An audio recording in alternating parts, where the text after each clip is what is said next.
If you're in student government, you totally know the feeling. A meeting full of amazing ideas that just goes absolutely nowhere. So how do you turn all that passion into actual change without the conversation just spiraling into total chaos? Well, today, we're going to unlock the official toolkit designed to do exactly that, Robert's Rules of Order. Here's the game plan. We're going to start with the why these rules even exist in the first place. Then we'll dive into the core mechanics, how to introduce an idea, how to shape the conversation, and of course, how to keep your meetings from going off the rails. And finally, we'll wrap it all up by showing how this all connects directly to your role in student government. All right, let's jump right into section 1. Why on earth do meetings need rules? Let's talk about taking your meetings from total chaos to crystal clarity. Seriously, let me ask you this. Have you ever been in one of those meetings where everyone's talking at once? You know, where a truly fantastic idea gets brought up, but then it just gets completely buried under a dozen different side conversations? It's so frustrating, right? And honestly, it's a huge waste of everyone's time and passion. And that is exactly why rules matter so much. A good system, a good set of rules, make sure that every single person gets a chance to speak, not just the loudest people in the room. It actually protects the rights of the minority, so a brilliant idea from a smaller group can't just be ignored or steamrolled. And at the end of the day, it's what allows for truly democratic decisions and keeps the meeting focused and actually moving forward. Now here's the kicker. This isn't just some good suggestion I'm throwing out there. Nope, this is a direct quote from your HESGA Constitution. It's the official, required system for how your meetings are supposed to run. You've actually already agreed to it. Okay, so if these rules are basically the law of the land, how do they actually work? That brings us right into section 2, the main motion process. This is probably the single most important tool you have for bringing a brand new idea to the table. So what even is a main motion? It's really simple. It's just a formal proposal. It's the official way you stand up and say, hey everyone, I think our group should do this very specific thing. Seriously, every single decision, every event planned, every dollar spent, it all starts its life as a main motion. Let's make this real. Imagine you're part of the talent show commission. You need some money for decorations. You wouldn't just casually say, hey, we need some cash. You'd make a formal motion. You'd say something exactly like this. I move to allocate $50 for the talent show decorations. See how that's specific, it's clear, and it's something the group can actually vote on? And once you've made a motion, it goes on this very clear 7-step journey. First, you make the motion, then someone else has to say second, which just means they think it's an idea worth talking about. After that, the chairperson officially states the motion for the whole group. That opens the floor for debate. Once the debate is over, you vote. And finally, the chair announces the result. It's a super predictable path that takes you from an idea to an actual decision.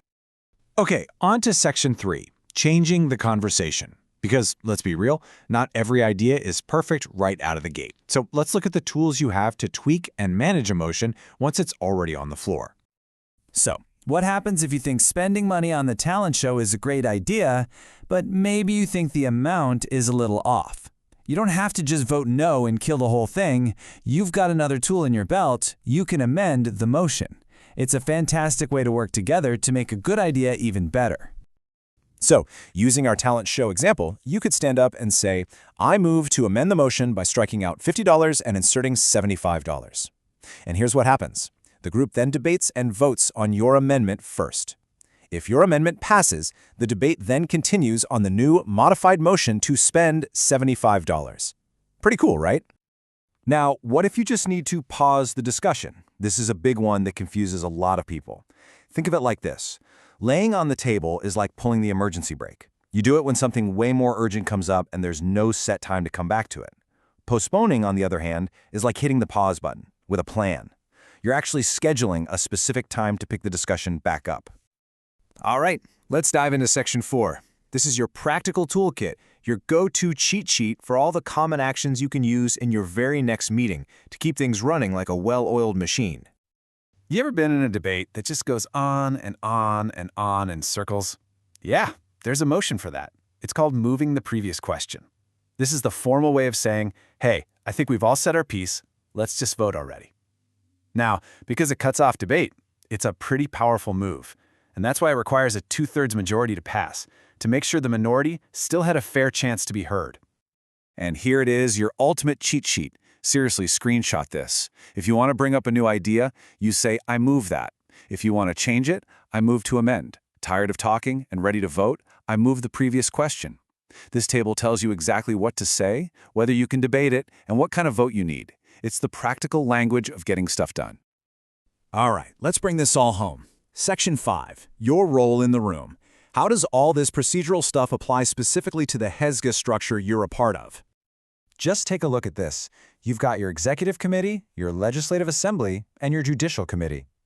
Robert's rules are the system. They're the common language that allows all three of these branches to work together effectively and make decisions. You can think of it as the engine that makes your entire government structure actually run. And get this, your Constitution even creates a specific role just for this stuff. The parliamentarian. Their job, and I'm quoting this directly from your own governing document, isn't just to keep meetings orderly, but to provide continuous training on the parliamentary procedure. This knowledge is so vital, you actually have an officer whose whole job is to be an expert on it. So I really want you to let that sink in for a second. These aren't just some abstract, dusty old rules from a book. Because they are literally written into your Constitution, they are your rules for your student government, designed to make your work more effective and fair. And at the end of the day, it all comes down to this: the power of one. One single student with one well-thought-out idea can literally change school policy, create a brand new event, or improve life for everyone, but only if they know the procedure to make their voice heard in a way that actually leads to action. So the single most crucial point is this. Please don't think of these rules as restrictive or boring. Think of them as tools for empowerment. They level the playing field. They are a system designed from the ground up to make sure every single voice has a chance to be heard and every good idea gets a totally fair shot. So there you have it. You have the toolkit, you know the language, you understand the procedure. The only question left is, what change are you going to propose first?